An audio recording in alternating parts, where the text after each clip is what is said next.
The PDS experience is there, but maybe other modes can be looked at. And we think there are various ways that some private sector involvement can be introduced. And wherever private sector is, we all know efficiencies come in and we get results.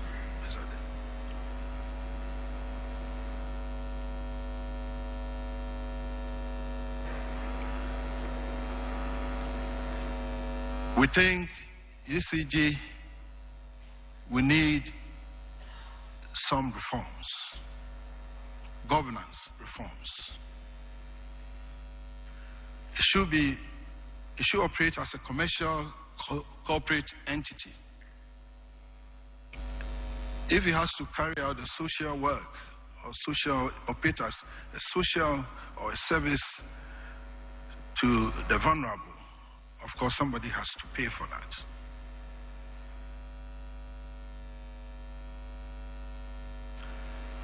And we believe that if we introduce private sector participation, then the idea of driving it towards commercialization is likely to be achieved. And in that way, we prepare it eventually for stock market listing to raise money locally and internationally. I believe in democratic capitalism. Many people getting the chance to buy part of the asset.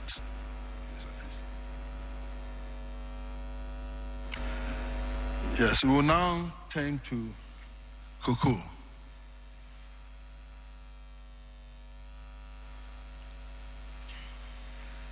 The minister said,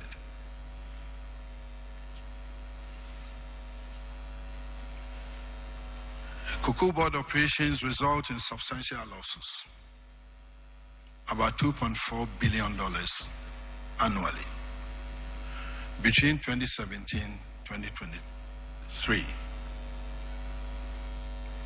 But when we analyze, we realize that whilst cocoa board revenue is decreasing, its costs are increasing. And possible root cause, Galamsey operators have taken over farmlands, and therefore acreage under production has reduced. So in addition to that, we haven't had a full-scale application of modern technology and agronomic practices. Our cocoa industry still is largely peasant based. So something has to be done about productivity. Cocoa board is also not focused on its core business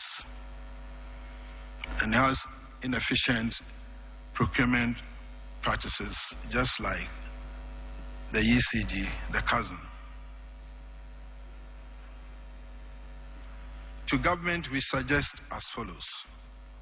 We should have a holistic and coordinated plan to stop Galamsey and improve cocoa production and food production as well. This is a major issue for government to deal with.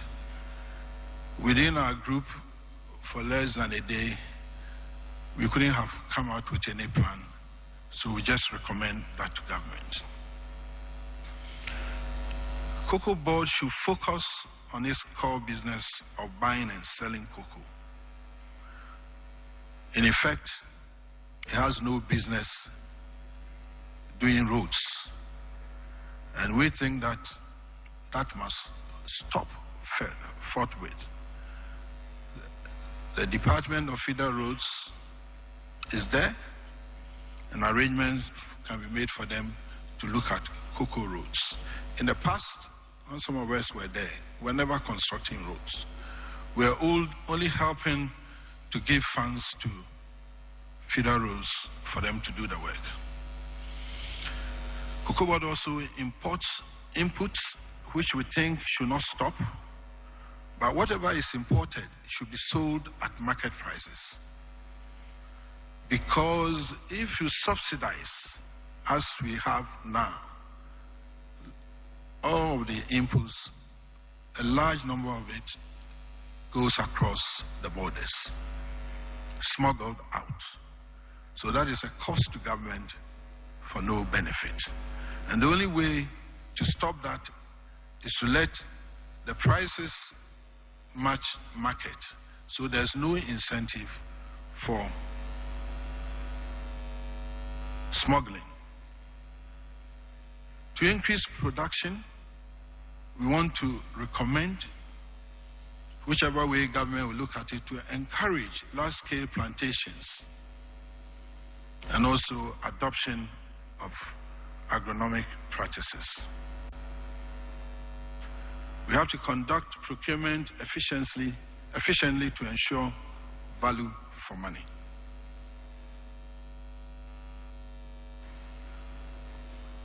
We also observed, and the minister mentioned, that Cocoa Board, through its forward sales and its inability to honor contracts agreed on in the previous season, have had to supply or honor those contracts now when the prices are high, to the extent that in the long run, about $1.3 billion in revenue will be lost. The possible root cause: excessive forward sales to support borrowing to finance crop purchases, non-core activities such as cocoa trade, cocoa roads, and forests to government. From my own experience there in Cocoa Board, only about 50% of the crop size was always involved in the forward sales for the syndicated or receivable back loans. We think something went wrong somewhere, and our investigations revealed that pressure was put on management to borrow more to support government forest requirements. So we recommend that Cocoa Board operations should be separated from monetary policy of government. How do we finance the crop then? Currently, some private processors are integrating to the field to buy the beans. So they provide pre-finance to farmers or to the buying companies. We think this should be encouraged. That then will leave a gap which must be financed. We are told the processors process about 30% of the crop. So let's assume that they finance 30% of the crop. It means 70% must be financed from somewhere. Domestic financing. Maybe the need for syndicated loans may not be necessary now, though it served us well for more than 30 years. And this one is left with the central bank and the commercial banks to see how best they can raise domestic CDs to help purchase cocoa. Finished. We have the view that there's weak governance for Cocoa Board, just like ECG, and obviously political interference in management and procurement. Just a minute. And then we don't give it commercial orientation. So we think we should review the governance structure of Cocoa Board so that it is professionally run, made accountable, and made transparent through public reporting. Thank you very much.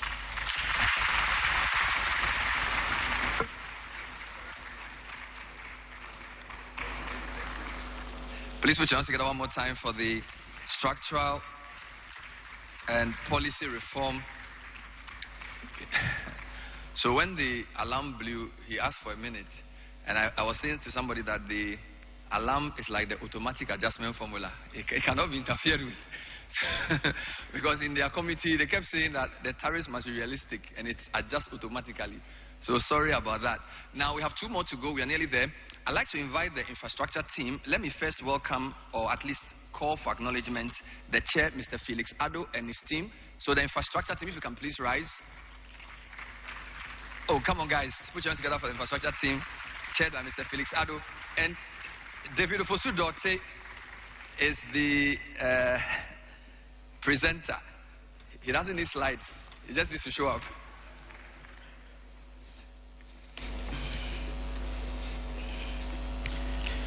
Thank you, Bernard. Good afternoon, Excellency the Vice President, Honorable Minister, distinguished ladies and gentlemen. So it's a privilege to speak on behalf of the infrastructure session. Infrastructure is quite a complex matter, and we decided to reduce the complexity by not doing any slides and just presenting the issues as they are. Now, we are aware that the government wants to do the big push, $10 billion estimated, and then you have an IMF program. So that's the challenge we faced. Having said that, I was going to ask our members to stand up for recognition, but Bernard has done that on my behalf. So we took infrastructure from a simplistic point of view as to what we use it for. And let's first look at how we feed ourselves, and that's with agriculture. And the way we put it is that the recommendations we are making are straightforward. We believe that these recommendations are to go into the budget.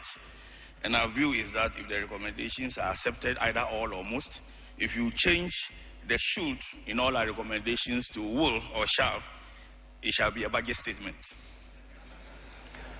So for agriculture, we believe government should incentivize private sector to invest in agri infrastructure, particularly irrigation and warehousing and pack houses for the consolidation and aggregation of agricultural products.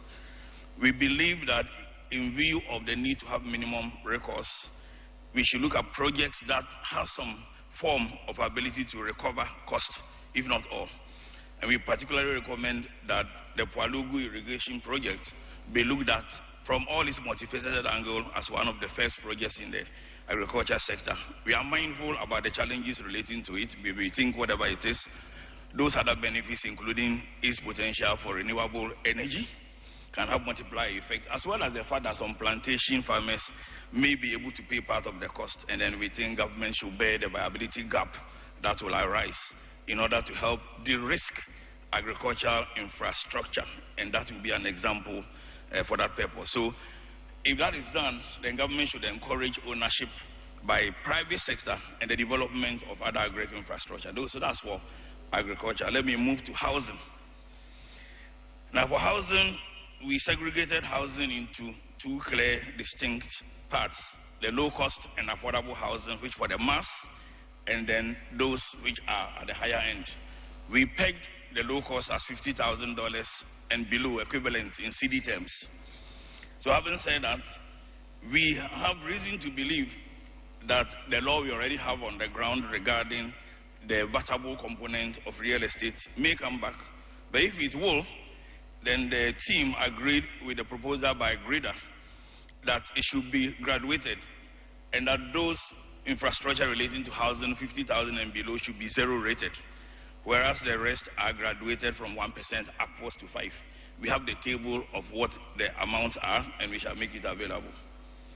Having said that, we think SEC, that's the Securities and Exchange Commission, GSC, Abnamwa just left here, and GIF and other allied agencies should work with Ministry of Finance to structure more investable instruments of asset classes, and this affect other infrastructure sectors, not only housing, because we think one of the challenges of pension funds playing a role in this is the way we don't have clearly defined investable asset classes for fund managers. I sit on a fund management board, so I have an idea of what I'm talking about.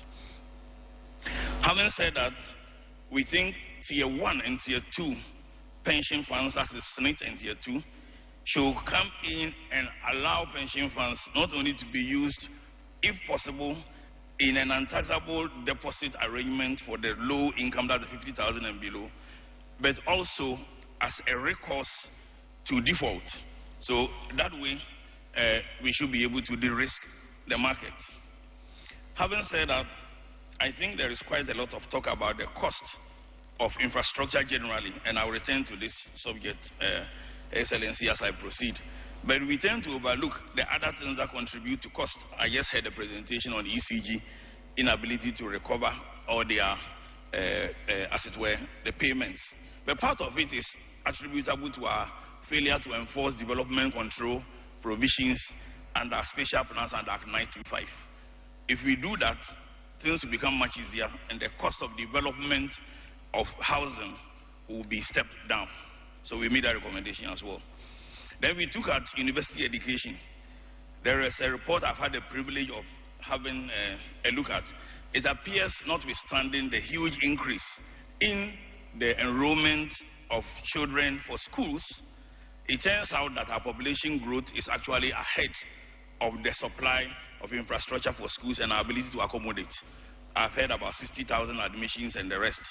So having said that, we believe that structures exist now for entities like GIF to help develop student accommodation. There's a feasibility of a bankable project to be able to supply about 10,000 houses, for example, 10,000 hostel accommodation at the University of Ghana without recourse to government debt.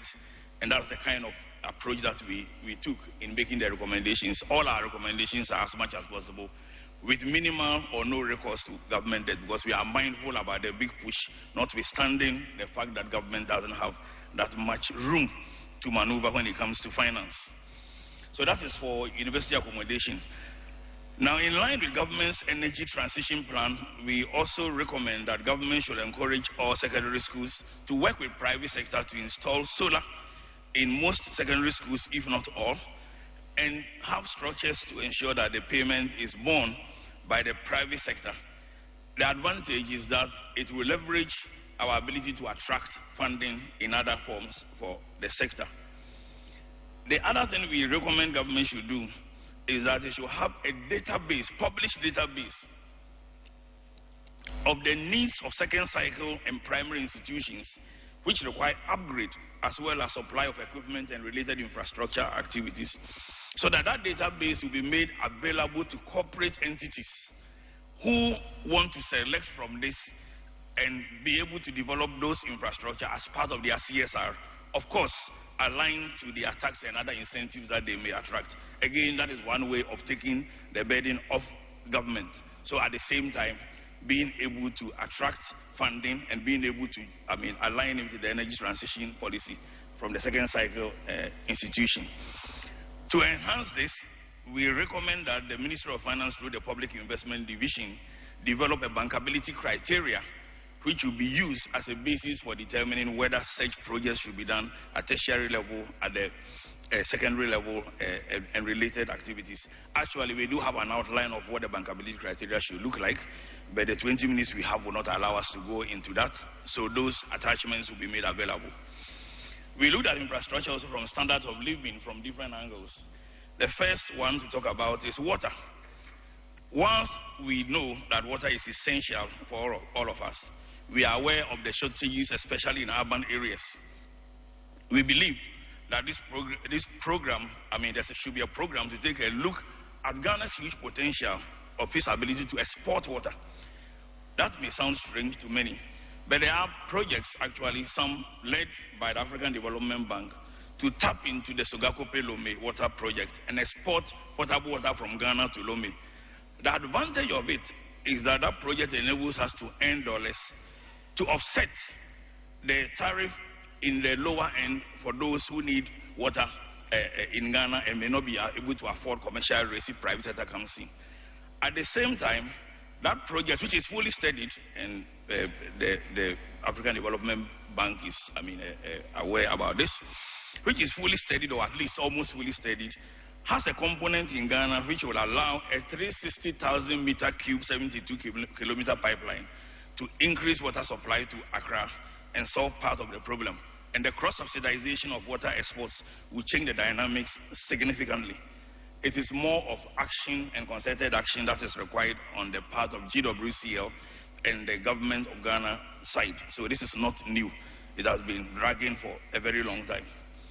Health. We restricted ourselves to health to only two things. We believe that regional hospitals and the rest are going to be on the basis of government funds. And we do believe also that when it comes to the upper end, there's quite a lot of private sector opportunities, so we did not bother about that. But we focused on the CHIPS compound, which can actually will actually require up to about 6,000 chip compounds in communities across the country. Our findings, and these are backed by evidence, indicates that the government can attract up to 50 to 75% of grant money available to be able to improve the supply of equipment for chip compounds across the nation once we prioritize and rank them. And we believe this is one way to minimize the cost component that the government has to contribute to be able to make health available for all, and I'm talking about health in this modern sense. On Agenda 111, the recommendation is that the government should prioritize the project, and I think the president himself said that yesterday, and bring in the possibility of leveraging its social infrastructure component as a basis to be able to deliver those which can be delivered to a point of a minimum cost recovery if possible. Now, we also looked at infrastructure in terms of licenses on spectrum and ICT, and the recommendation for spectrum licensing is to tie the expansion to specific targets of industries as a fair way of linking the spectrum to allocation of networks and expansion commitments. Government can achieve this objective by ensuring that the network connectivity is extended to communities whilst operators get much in the spectrum to deliver improved services. Still on that, the ducts and crossings should be provided during the construction of major roads to redesign, especially when it comes to redesign of existing roads. This step will incentivize the laying of more fiber infrastructure across the nation, and we should consider using Gridco, Netco, and Gensa network as well as pylons. And ECG, which already has fiber network, should increase the opportunity to lay more fiber across the country to make it easily accessible. Actually, education has changed form. These days, if you are not actually educated on technology to some extent, you are functionally illiterate. And this is therefore a very important aspect that we must take a look at. Then support of connectivity using GIFED fund and grants should also be considered in partnership with GIFED and other private sector entities to increase access to broadband and connectivity. Let me move on to transport and connectivity, which was a big one in the room. And there are several aspects of transportation. The first one is to reintroduce tolls. We are aware that at the point tolls were removed, there were investors around who were ready to put in money on toll roads. And the reintroduction of tolls, especially on the highway as well as the urban expressways through PPP mechanisms, will incentivize the private sector to come back. Definitely there are instances or the areas where there will be financing gaps, but the more the financing gap is minimized, the lesser the recourse to government. And we believe that specific projects like Accra to Takrady, Accra Kumasi, and Accra Flow are areas where government can use these main arterial roads to explore PPP opportunities. I know a lot of people do have sentiments when it comes to PPPs and will try to explain all the theories about PPPs. The important point is that you cannot have a big push without private sector. What's important is to identify the problems and solve those problems whilst we roll out said projects. Having said that, I think it's also important for PPPs in general, and these have been used for other projects. the Tema container terminal is one of them. The MPS terminal is one of them. The National Identification Authority is one of them. But it's important to show more success stories. Every government wants to deliver roads. And unless we explore those options, we can't show the success stories to attract investment. Then there is the international component of roads, and one particular road is of key importance. That is the Abidjan-Lagos corridor. The Abidjan-Lagos corridor, incidentally, has been described in some literature by the American government as the fastest growing megapolis in the world. For the purposes of those who may not understand megapolis, that is when metropolitan areas across countries get to a point where you cannot distinguish which metropolis is in which country. And between Abidjan and Lagos, we may be arriving at that over the next 50-year cycle. That actually may be the reason why African Development Bank is ready to raise about $16 billion to fund Abidjan-Lagos corridor. But the important point we focused on is that 60% of that corridor is within Ghana. And whilst waiting for African Development Bank to fund, the best we can do now is to incentivize private sector and identify to them the potential future investment opportunities along that corridor where they can invest now. For example, logistics hubs and the rest. And there are numerous things that can be done now to enhance the potential Ghana can gain, and that will make Ghana's component of that project much more leveraged. So that's one recommendation that we make. And we believe that this can be done by bringing in not just private sector, but other public sector agencies that can work with private sector to co-fund those infrastructure.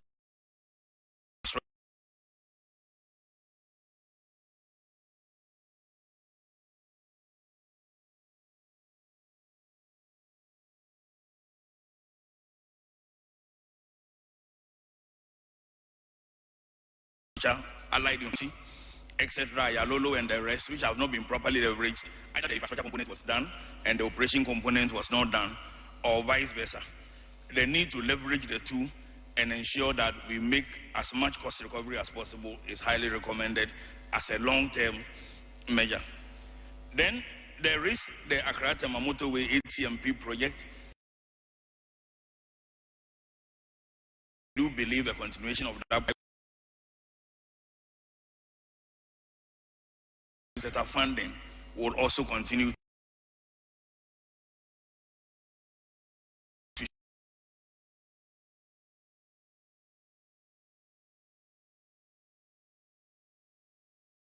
to success in it. We have challenges in maintenance culture. There was a lot of debate about the road fund and the fact that the road fund has not achieved its purpose, but that is similar to many of the funds. It's because we end up leveraging it for the wrong purposes. And we think that a high sense of discipline should be introduced when it comes to the road fund to ensure that we do not only, as it were, clear the backlog, but ensure that we stick to what the road fund is meant for. That's for maintenance of roads. I'll move to aviation before I come to maritime and rail, which I will treat together. We believe a conscious drop in aviation fuel by the government will turn KIA into an aviation hub of a sort, or will accelerate the impetus, because at times it is just a question of refueling that increases the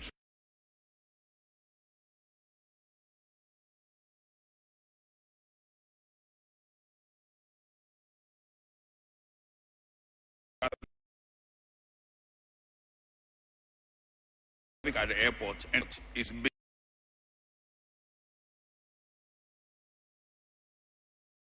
and the runway is used. So definitely it is rather facilitate its use, and that the process leave that place and turn into an aviation hub. We think dropping the fuel of aviation will be a very good and make. Additionally, we believe Tamale and Kumasi Airport may be considered as regional hubs to attract those who operate within the region, especially to the Sahel region, a lot of which actually are crossing Kumasi and Tamale every day, crossing from Cote d'Ivoire to the other side. Let me move to maritime and rail, which I will put together.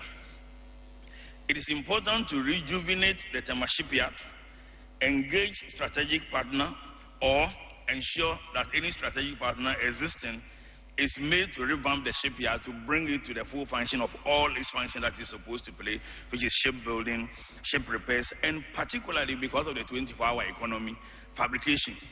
If you look at the 1963 master plan, it is a major component of fabrication industry, which we think it is being highly underutilized. Other fluvial forms of transport in the maritime that has to be considered is the Ancobra and the Volta. I will return to the Volta. But the Ancobra is actually a way, and the navigation has been studied, can be used to actually cut manganese and bauxite to some extent. So these are things that we need to take a look at. We recommend that the GPHA be allowed to ring-fence part of its revenues to raise funds for port expansion on its own books. This has been done before, but if it is purely ring-fenced, then the flow of funds into that becomes private sector funding. Still on the subject of maritime and railway, we believe that railway is a major way to attract climate funding, especially to the private sector. And therefore, to incentivize that, it is important to accelerate the multimodal use of the Volta, the railway, in Mpakadan. My information is that the port may not end up being at Mpakadan but somewhere else, but that is beside the point. But a combination of road, rail, and the 400-kilometer waterway on the Volta creates a situation where we can actually attract a huge amount of climate funds to be able to develop transport infrastructure in its various forms, and that is almost ready. So there is every reason to accelerate the implementation of that. To also help develop more railways and link it to other sectors, including Wankra and the rest, it is important that the provision in the railway fund under the Railway Act 779 be looked at, and the attempts to populate it should begin, so that that becomes a basis that can be used to leverage other funds. And at the same time, allied infrastructure like industrial zones be created alongside Wankra and the rest in order to make sure that railway plays its real role. Infrastructure as relates to industrialization. Now, it is important that we map foundation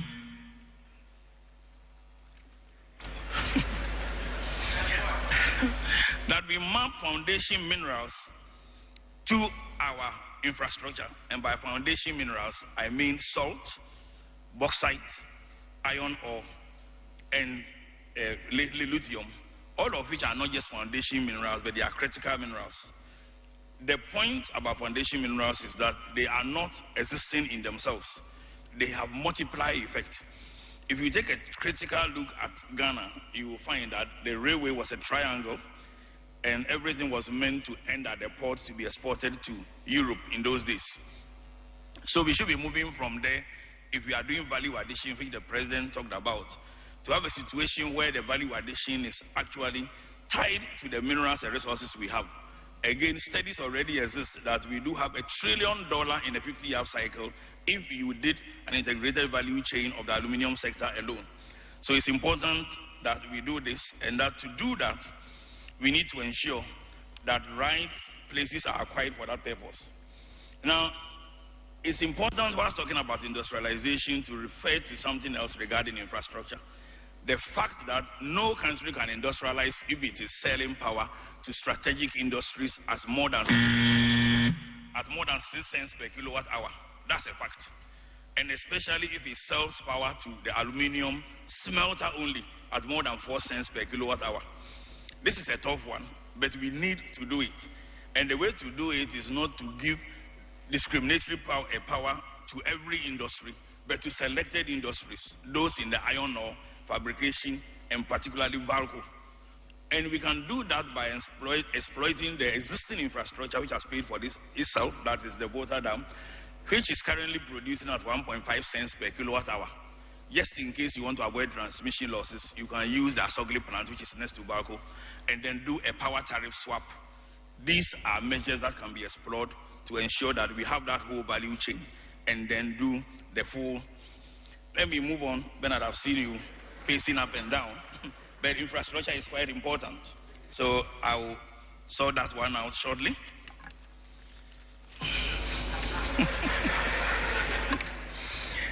It is important that in looking at financing, we do not look at financing from the point of view of just the things we have to finance, but what else we can leverage. And therefore, populating the Renewable Energy Fund is a key recommendation. We made the provision is in section 31 of Act 823. We need to take a look at that. We also recommended that grid-co infrastructure should be separated from the transmission infrastructure in order that private sector can invest in the infrastructure relating to the transmission. Now, finally, Her Excellency the Vice President, Honorable Minister, we have no doubt that PPPs will dominate the recommendations we have made. And it is not just because we love PPPs. It is because all of us need infrastructure in one form or the other. And I will be landing in the next 1 minute. Each of us came from our homes, which is infrastructure. Each of us drove in a car, which was on the road, and that's infrastructure. We are here in an infrastructure. We receive light from infrastructure. And when we do this and the cost is being built, we forget that our failure to do other things is what will lead to project affected persons, etc., and increase the cost. So if we have a situation where we have a big push of 10 billion, we have the need to minimize costs, and at the same time, you have a situation where there is 48 months for delivery, recourse to the private sector is very important. And we believe if that these recommendations are accepted, we can achieve all this without bloating public sector debt. Thank you.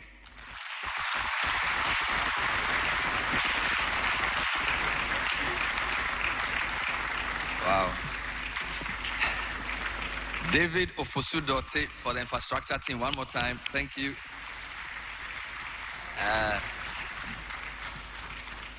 So 2 lessons there. 20 minutes is shorter than you think. That's lesson 1. And you know, yesterday, the Minister of Finance said if things go well, we will reach a certain level of GDP per capita by 2038. It seems very far. It's not that far, right? Time is actually faster than you think, and that's the lesson from here. So thank you, David, and your team. Put your hands together for them one more time. Now, final presentation we decided to make last because all of these will not get anywhere if there isn't good governance and if we don't eliminate the big bad wolf called corruption. And for that, the chair was Dr. Preceded have raised the bar so high, especially when your time is up, but you don't stick to it. Your Excellency, Madam Vice President, Honorable Minister of Finance, the chairperson and members of the organizing group for this event, fellow Ghanaians, all protocols observed. Our group, the 6th in line, was tasked to see how we can restore good governance and eliminate corruption in Ghana. I think it would take a lot of fasting beyond 40 days to sort out how this can be done, given the time we have. Nonetheless, I think it's a great opportunity given to us to look at what the issues are. We looked at 3 key issues, which we derived from the President's State of the Nation address, but even before that, he had also spoken about them. He's been talking about 3 priorities, the first of which is constitutional reforms and the recommendations. And his second point has been retrieving looted resources and recommendations. Then, of course, economic growth and maybe sustaining that on an even keel in his tenure. Because there has been 2 or so groups looking at this third item, we decided to focus on constitutional reforms and the recommendations and retrieving looted resources and recommendations. I think the legacy the President seeks lies within all 3, but these 2 are those we can comment on. And the reason is simple. The president has 4 years of tenure. And as we know, the 4 years are not all for policy. I think the maximum that he can do is to ensure that 2.5 years of the 4 will be strictly based on the reforms that he wants to pursue. We do not regulate electoral politics very much. And I'm afraid that the 4 years he has, internal party elections of the 2 major parties could be disruptive, especially when they get into the 3rd year. And in that case, focusing, getting all of us, his MPs, the opposition party, and all focused on delivering the reform agenda would be difficult. So this is something that confronts us, and that begs the question, how do we ensure, is it even realistic that we can deliver constitutional reforms within this interval? The realistic question comes up because just as the president read the State of the Nation, he also said something that is different from what he has said earlier, contesting the elections. In contesting the elections, the focus of the reform, especially when he mentioned election of MMDCs, he made it clear that his party, in fact, reading his party manifestos, they were interested in electing MMDCs, but have not made arrangements for political parties to participate in that, because that takes us to a different clause in the Constitution. That's the difference between the entrenched and the non-entrenched. But in the State of the Nation, he also said, well, if there are clauses entrenched, they can also be opened up. So that changes the scenario. It's like taking us back to 2018 or 2019 when we were trying to also open local government to political parties, plus other things that would come. But it's a bold decision he has made, and I think it's important we see how best they can be pursued. So with a view to this difficult situation, how are we going to manage these processes, party behavior, and all the concentration we need on supporting the election, the implementation of the priorities he has laid? I think 2.5 years or 2.5 years to do reforms is going to be extremely difficult. But we have to see how best civil society and other groups could work with them to achieve it. Now, as I thought about these things, it's clear that if we take the 2 reforms, we must look at what is strategic and how we can execute that. So we decided to look at the constitutional reforms. And we wanted to look at constitutional reforms not so much in the election of MMDCs, because he's opened that already, but we wanted to look at how he could secure the funding and the processes to implement the important goals he has set for the nation. We looked at, if we're looking at local government, the Common Fund Administrator's powers, we asked ourselves, should it be reviewed to ensure efficient resource allocation consistent with national development priorities? Because we are told that the funds, and I wouldn't say only his government, in previous governments, the funds going to the districts has been challenging. How could we achieve this? Do we have scope for reforms to achieve this? There is also the question of Public Procurement Act, which is strengthening the implementation of the Public Procurement Act, which is essential to deal with inefficient and non-adherence to the law.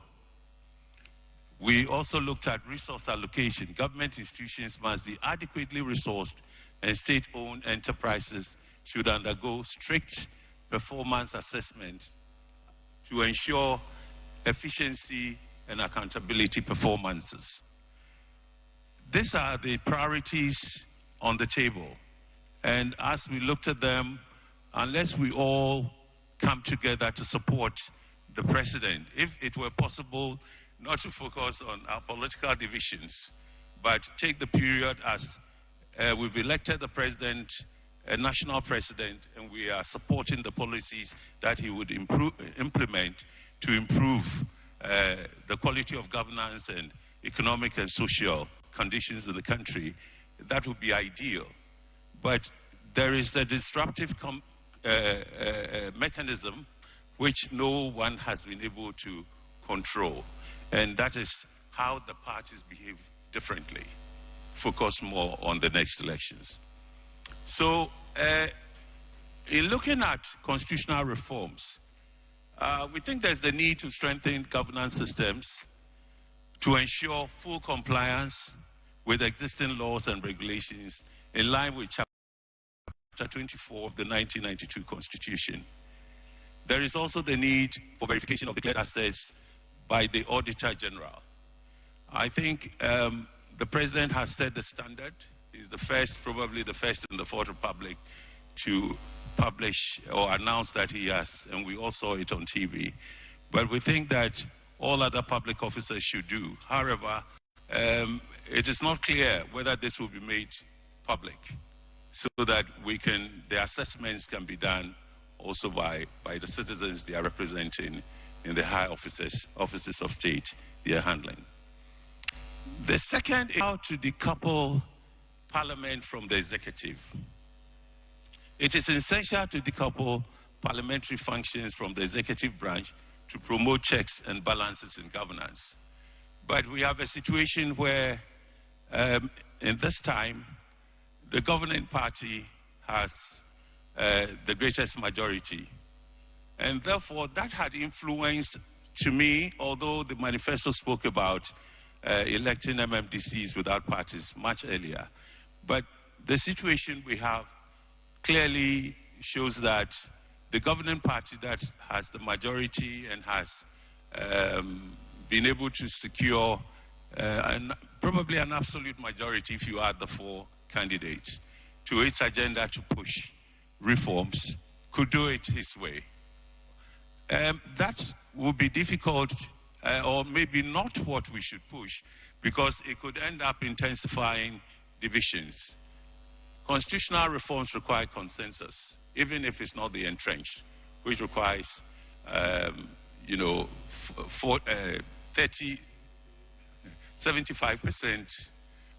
of a yes vote, whereas when you are looking at the non-entrenched, 2/3 majority, and that they have already. But if we set that precedent, it might also create problems for reforms that requires that the parties come together to get them through. So we need to look at this extremely carefully and see whether there will be other means of not leaving the two parties, the minority and the majority as we see them today, but probably if there's a state mechanism that could get them to reason through, build consensus, so we do not see the politics of we have the majority, we'll do what we like, which is on both sides anyway when they're in power. So there is an issue there to look at, because it's a tit-for-tat game in most cases. Well, because Madam Vice President is looking at me, I wouldn't mention the names, but you know the two parties. Accountability for party expenditure and so on is not with EC. EC, when it goes out against this, is often with the smaller parties, and they are not even in Parliament. There is an issue here. How do we look at Parliament's executive relationships in terms of the agenda the elected president and his party with the absolute majority, so to speak, wants to execute? How would we engage in a conversation in the national interest? It is something we would have to find a way of doing. The second major issue has to do with retrieving looted resources, which is the major point of the president. Anti-corruption institutions, would it be the police? Would it be foot soldiers? How are we going to handle it so we do not get into a very difficult political situation where violence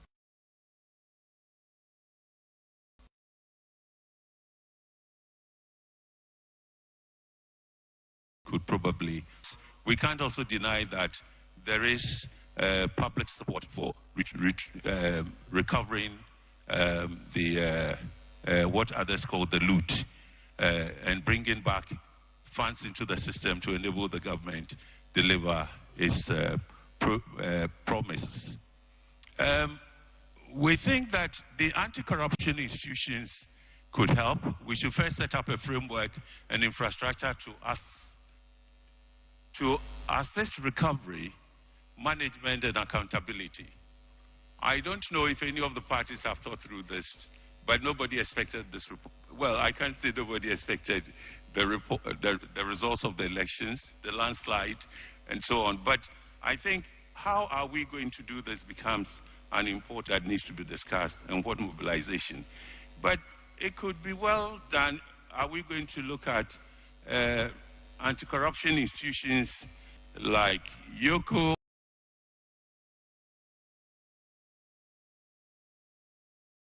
I think YOCO is already undergoing some changes. Can we look at funding mechanisms, independent bodies, the anti-corruption groups, civil society? How would they work with the statutory institutions of the state under the plan? And strengthening financial oversight. This, to us, are important issues that we ought to think through and come out quickly to educate the public on how best they will be executed. But I think the last point here that we wish to put forward is that if we are not able to come to some negotiations on how probably we shouldn't run the electoral system that has no effective controls, it will be extremely destructive, or what I want to say, it would divert attention from the reforms.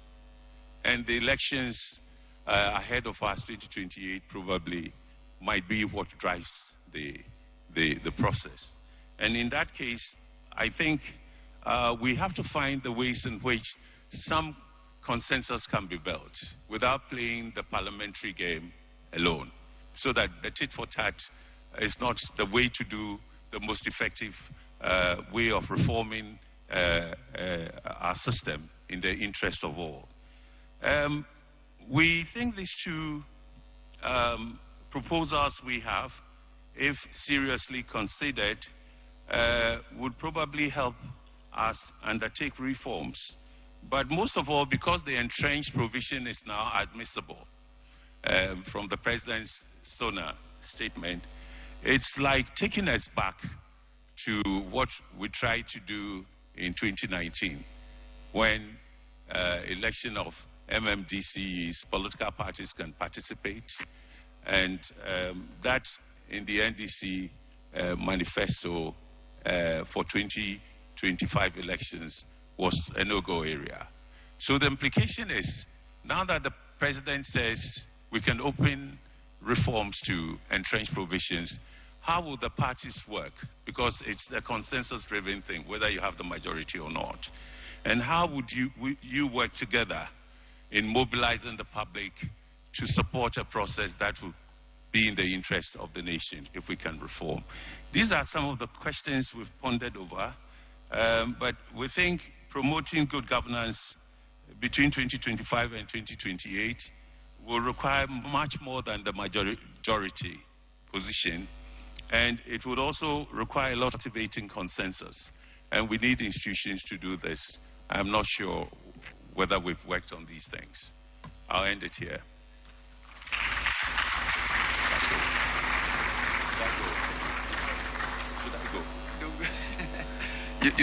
You gave the impression you were going to spend much longer. So we're all surprised you finished so soon. I picked many of the things in hours that have been said already and didn't want to repeat. Thank you very much. Thank you. Put your hands together for him. Thank you very much indeed. Please just like to thank all the committees. First, let me just ask the Good Governance Committee to rise so we acknowledge all of them. The Good Governance Anti-Corruption Committee, where are you? Thank you. We see them. A lot at the back. Thank you so much. The Macroeconomic Stability Committee, please rise so we acknowledge you. The Macroeconomic Stability Committee. Wow. Thank you, the governor and all the professors. The Structural Reform Committee, I don't know if I've asked you to rise already, but for the avoidance of that, please rise so we see you as well. Thank you. The Infrastructure Development Committee, please rise so we acknowledge you as well. Thank you. The Growth with Depth for Economic Transformation Committee, please rise. Growth with Depth. And I think last but not least, have I called private sector already? Private sector-led growth, please rise so we acknowledge you. Thank you. So we would ask for the seats to be brought in. We'll take a 2-minute commercial break. We'll bring the ministers, one minister, one question. Yeah. And then the chair will bring us the communique, and then Madam Vice President will come and address us. So I'd like to take the quick commercial break, set up the stage. I'll invite the ministers, the governor, and NDPC. In less than half an hour, I'll be done with that segment. So let's take the commercial. Thank you.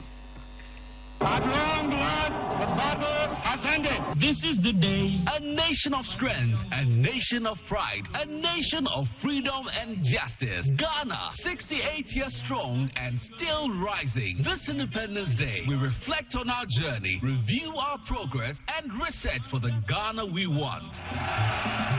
A brighter future is within reach by embracing our diversity, nurturing our talents, and working together in unity. We can build a prosperous nation. Let's celebrate with the theme, Reflect, Review, Reset. Key events will include 28th February Crossroads shooting incident, 5th March Presidential Awards for school children, and 6th March Commemorative Guard of Honor at the